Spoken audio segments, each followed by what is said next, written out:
Hi, and welcome to the Free Exchange, hosted by the Hammond Institute for Free Enterprise here at Lindenwood University. I'm here today talking with the director of the Center for Economics and the Environment, as well as the director of the Hammond Institute itself, Howard Wall. Good morning, Howard. Good morning. So today we want to discuss a little bit about economics, in particular free market economics. Why don't you give us a sense of the different kind of economists one can be? Well, so a free market economist is basically one who believes that the free market is at least usually better off at allocating resources than, say, a central planner or a government. Now that's at least usually, but there are different degrees of that. Some economists will think that it's always true, that the market will always determine exactly or the best allocation. Others, kind of more mainstream economists, have it mixed up a bit, where there's a role for government when there's a market failure, but then you have to be quite careful about how you determine whether the market will do better than what the government might do if it does intervene. So those would be cases like externalities problems, public goods problems? Yeah, so the economics says, well, there's perfect competition, and then there are market failures, where there's then a theoretical case for government intervention. So the case of externalities like pollution would be, well, the market wouldn't be able to deal with that, so the role for the government. But then it's still, even with externalities, you say, well, there's a market failure, but the government then steps in and tries to address it. The government has to be very careful, because there might be a government failure that's even worse than the market failure. Right, they don't know how to allocate resources either. They don't have a price system to be relying on, so how are they going to make the decisions? Right, so you need an awful lot of information as a government to make a decision that matches what our models say is the optimal decision. And I think it's safe to say that governments don't have that information. There are different ways to do the best you can, but it's not going to be perfect. So then you add in that once you get the government involved, there's a political process, and then politics intervenes with what might be optimal economically. Right. And then you say, that's not always a rational process, right. Let's put it that way. And then you say, well, given all that, maybe the market outcome is better than if the government does step in. So, right, so even if it's not ideal, it could still be the lesser of two evils. Right. Yeah, lesser of two evils. So among economists, mainstream economists, you say, well, it's kind of where that balance is. You can say, well, like for myself, I think from experience that we've seen that the government is more likely than not to make things worse. So you have to be extremely careful. And then when you do have the government intervene, it be very limited and simple, instead of trying to take over and make every detail. But then there are others who, because you can have a theoretical model that economists like to play with that say, oh, the government can do this, that, and the other, and then they believe that you can do it. There's more of a technocratic approach to the economy. But I don't believe that at all. I think it's very difficult to have enough information to do much better than what the market does. Why do you think that most economists tend to have more confidence in the market than other sorts of academics? Well, I think first of all, a lot of other academics don't kind of understand the market. Okay. I mean, you see market mechanisms, you look at it, you look at history of markets, and you see, things that happen. And there's, I don't know, I guess among economists there's more of an appreciation for just the basic things that you see that markets do. A lot of social scientists are more, I don't know, have more of a tendency to want to see like a central plan. To fix something, you you have to have a bunch of rules and laws, and they can't imagine that unless you're actively seeking some outcome, then it will just happen naturally. And that's what economists say with the market, is that most of the really good outcomes will happen naturally without any government intervention. And if you're not thinking in that vein, then you might think the only way we can get anything good is for there be some plan Right. to figure out how to do it. Yeah, it seems like a natural knee-jerk reaction to feel like, say you're looking at the business cycle, and so you see different recessions and depressions happening over time, and you think, look at this chaotic market operating, and don't we need to control this somehow? And you're assuming, first of all, that it's always market factors that are even causing these recessions and depressions, which may or may not be true, and it's government that can solve them. Well, and that's an easy mistake to make. There's a tendency to, for people to not want change. So if you see fluctuations in the market, fluctuations in the market could be just the market working. True. And the market is just allocating resources, and the prices are just going to fluctuate. Mm-hmm. People might like certainty. Right, so there's just a tendency. Oh, these fluctuations are bad.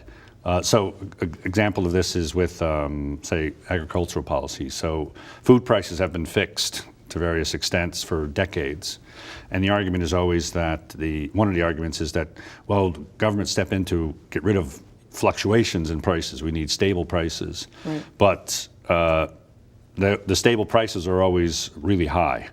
Yeah. So. Stable and low prices they don't like. So it's really, people sometimes don't like what the market does to them. So they want the government to step in and maybe reduce uncertainty. But the market is doing something. If you see prices changing, it's because the market's telling you something.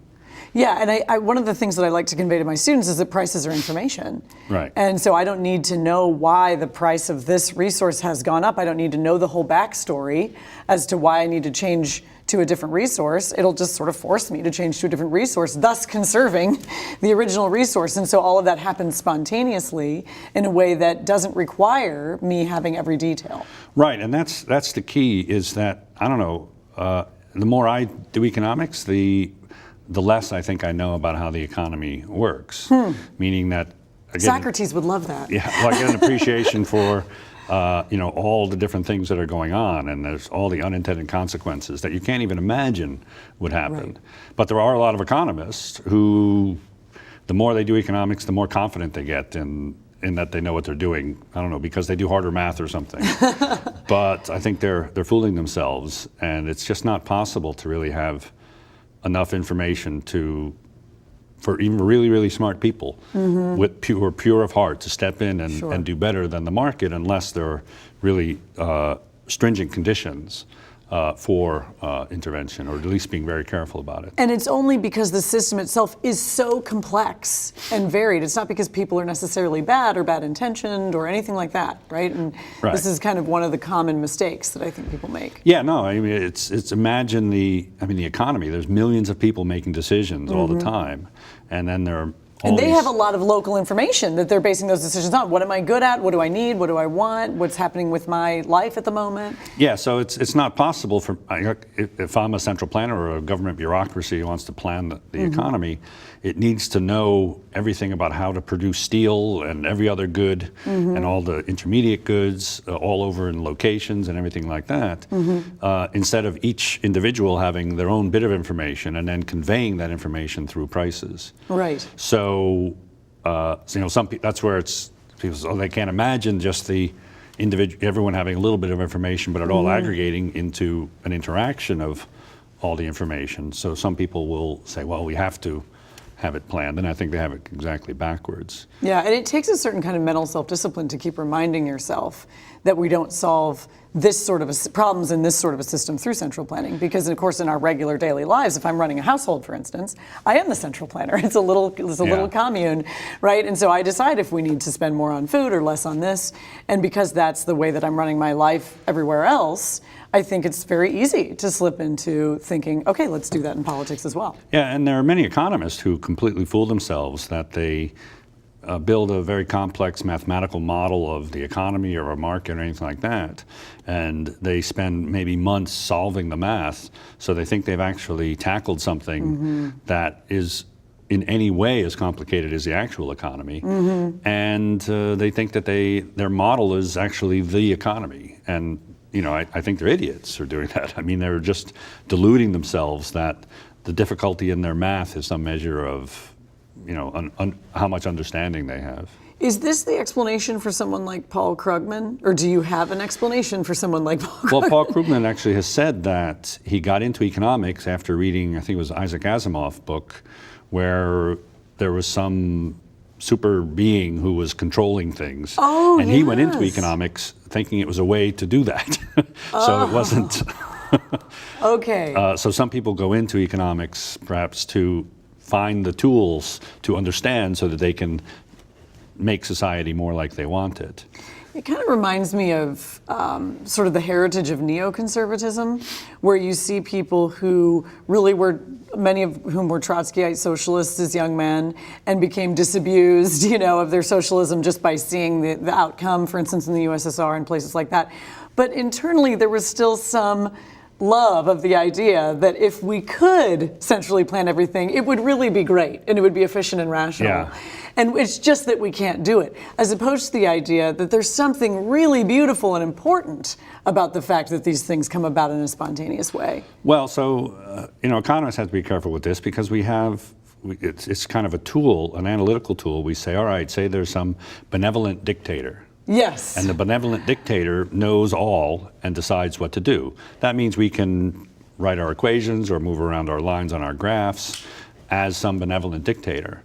But then we say, all right, well, now we have a model that says a benevolent dictator might be able to do something to resolve some market failure. But then you say, all right, now let's get rid of the benevolent dictator part. Yeah. But people don't make that leap often. Right. They stop and say, oh, we've shown that it's possible to intervene and that we should intervene. Right. And I don't know who they imagine the benevolent dictator is. Yeah. But they don't look around at what government has actually done. Well, one of the things, I really like this point you're making about the models and sort of losing sight of the difference between the model and the reality. So I think when we come back from break, I'd like you just sort of for the layperson, can you explain the role of economic models and then how good economists do make the transition out of them? Yep. Does that sound good? Okay, please join us again after the break. Thank you. Hey everybody! Heart disease affects 1 in every 3 women in America, but you can fight back. There's no time to lose. Mothers, sisters, daughters, families, and friends, it's time to shout louder, stand stronger, and demand change. Let's go! To the Batmobile. Dang it. To the invisible jet! Dang it. Together, we can put an end to heart disease. It's time to go red for women. I could use your help. Learn more from the American Heart Association at www.goredforwomen.org. Lindenwood University. It's where you can get an education steeped in 187 years of tradition, but in tune with the needs of students of today. Lindenwood is where the liberal arts thrive.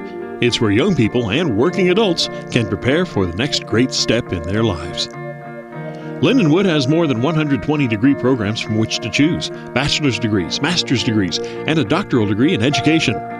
Lindenwood has tradition, a sprawling modern campus, a supportive faculty known for its one-on-one attention, and personal financial aid assistance to help new students and parents feel comfortable with their college choice.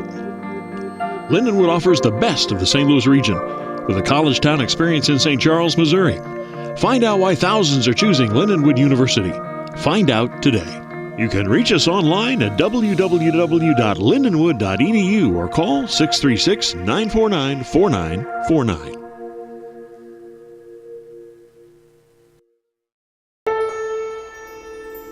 You wanted to be a teacher when you were little, but things changed.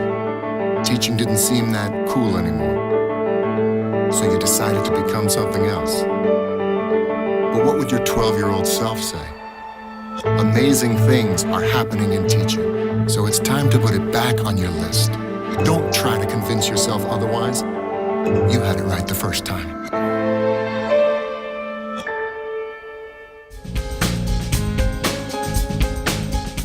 Hi, and welcome back to Free Exchange, hosted by the Hammond Institute here at Lindenwood University. We're continuing our conversation with Howard Wall about free market economics. And Howard, you were about to explain to us the role of modeling in the practice of economics, which seems to be useful but also cause problems. So can we talk about both of those phenomena? Sure. So economists use models of how markets might work. And when you make a model that really simplifies things, you make some assumptions to try to eliminate issues that you don't want to deal with at this stage. So you might want to get at the core of one thing. And it's similar to like models that engineers might make of an airplane that they then put into a wind tunnel. something like that. It's a very simplified version. It's not the real thing. Okay. So you assume away or you get rid of a lot of factors so that you can focus on certain factors. Is this sort of like getting an uncontrolled variable? Something like that? Well, it's to control for Yeah. lots of variables. Right. So you basically assume them away Yes. for the time being. Yes. Now, the problem that non-economists often make is to mix up the assumptions that economists make with beliefs. When an economist makes an assumption, they're making an assumption in terms of some model to simplify things. They don't actually believe that that's the way the world works. So the most common model is perfect competition. Now, perfect competition is that there are lots and lots of firms producing a good. You can say that they're all the same. They all have perfect information about all the prices. And there are even more firms that are potential entrants to the market who have the same technology as the existing firms, the same Right, information. there's no limits to them and there's- entering. Yeah, and there's no cost to them entering and so on. Now, the reason that we make those assumptions is to get rid of those problems, the problem of information, the problem of free entry for the time being, and focus on what markets would do if they were perfect, to try to get at what competition does, the role of competition. So you get competition within that, and then you show, well, market's clear and various great things happen. Now, that's a common model that economists then use to talk about things because you think it's a useful model for most situations, or many situations, even if you don't believe it's an accurate representation in every way. I think it's frustrating for me, the model of perfect competition, a little bit, because of the just even the language you just used strikes me as misleading because, for instance, you said we're getting rid of these problems, and yet some of the most interesting things that go on in the market are the solutions to those problems. So, for instance, the information problem is solved by media and advertising. Well, that's why we have many different models. Yeah. We have a model of perfect competition, and then there's a model of monopoly, there's models with imperfect information, there's models of duopoly, there's differentiated goods models. Right. There's this whole bag of models that we can pull out, and often it's a case of which model we think fits in that situation, fits best in the situation. Right, so corn, for instance, would probably be basically a perfect competition model. You can get in and out of it easily. So we say, okay, with a free agricultural market, lots of entry and all of this, lots of producers, then we can use the perfect competition model. Right. If we're talking about automobiles, we use a different model. Yeah. So, so there are different models. But there might not be anything wrong with the fact, for instance, that computers are dominated by Microsoft and Apple.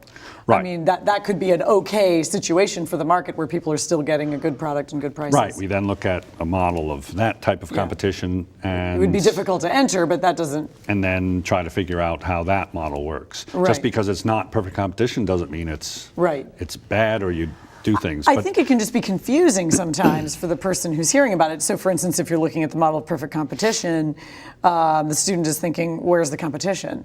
Right? I mean, if I'm trying to compete with you, I'm going to differentiate my good and things like that, right? Right. That's exactly what I'm going to do to try and compete. And so it doesn't look like there is any competition in the model of perfect competition.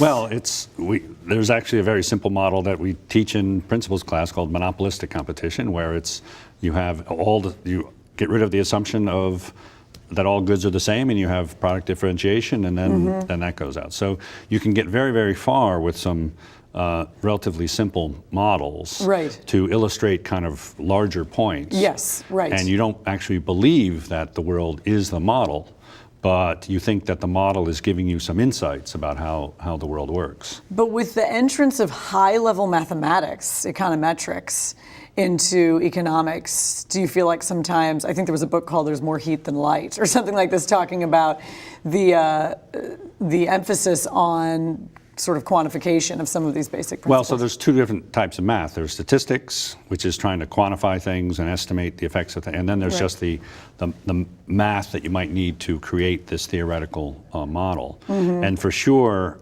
the economics is basically a branch of applied math now. Yeah. And I would have a very difficult time getting a PhD now, given how much math I had when I went into graduate school. Wow. And I had like 5 or 6 math classes through calculus and everything like that, and that's not enough now typically. And it is true that the profession is dominated by this. And my own view is that there's an optimal amount of math for each problem. And sometimes you need lots and lots of really hard math to solve a difficult problem, and that's fine. But that some problems you don't need a whole lot of math. But I know that, like publishing in academic journals, you're often say, oh, there's almost no math in this. And it's, well, I didn't need it. And look at the question and the answer and how I went through it. Yeah. Don't just count the number of equations. But it looks more impressive if I have more. Yeah, and then it math. just becomes math for math's sake rather to than look formalized. Trying to answer an interesting question. Right. And and I'm, like I said, you can have the hardest math possible if you need it, but the practice of economics is it kind of loses that, and it just becomes math exercises, and they completely lose track of where they started from. Now, you have some groups that seem to be almost violently against the role of math in economics. I'm thinking of the Austrians, people coming out of maybe the Mises Institute, don't tend to want to use formal models at all. What do you have to say to economists like that? Well, they use word models rather than mathematical models. And math is best thought of as a language for expressing things, rather than as a thing itself. Yeah. And it's actually considered a foreign language now in some universities. Yeah, so Austrians will use words to draw logical conclusions, or you can use mathematical symbols and equations to draw formal conclusions. Okay. And to me, it's just that the math is often simpler. Okay. And you can go further with it because the words are more difficult. You have to, a picture, a graph is worth 1,000 words at least. Absolutely, yeah. Sometimes more. And it's a common language, too, that you can use across economists. Right. So I think Austrians are wrong because they're actually doing math in their head in some way. It's just a system of logic. But the reliance on logic and then thinking that the math that you've done is the economy, they're right with that. But I think they often misunderstand what economists are doing and the difference between a model and what economists think reality actually is. And maybe they're just turned off by the direction that it's gone, as you said, in the journals, in the professional journals, feeling like, boy, this is a lot of blowing smoke that doesn't necessarily relate back to the real world. Yes, but you can do that without without rejecting it altogether. Yeah, you're throwing the baby out with the bathwater.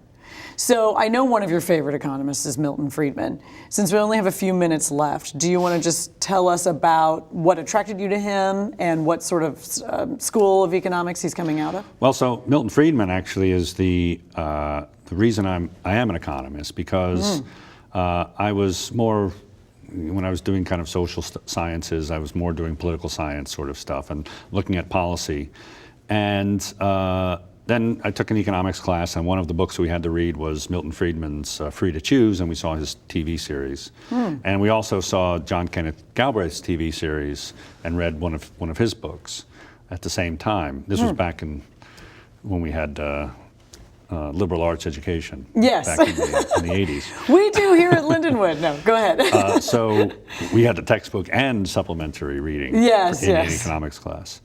And what I discovered from that is that the economy is extremely complicated, and it's very difficult to understand some things. But if you do it right, it's actually very simple. There are some things that are very, very simple. The principles of economics are few and Friedman straightforward. was very, very good, because he was very intelligent and understood a lot of things, very good at explaining things to make, he knew the simplicity, and he was able to express the simplicity. And you contrast that with, well, at the time it was contrasting with Galbraith, who was turgid as beyond belief.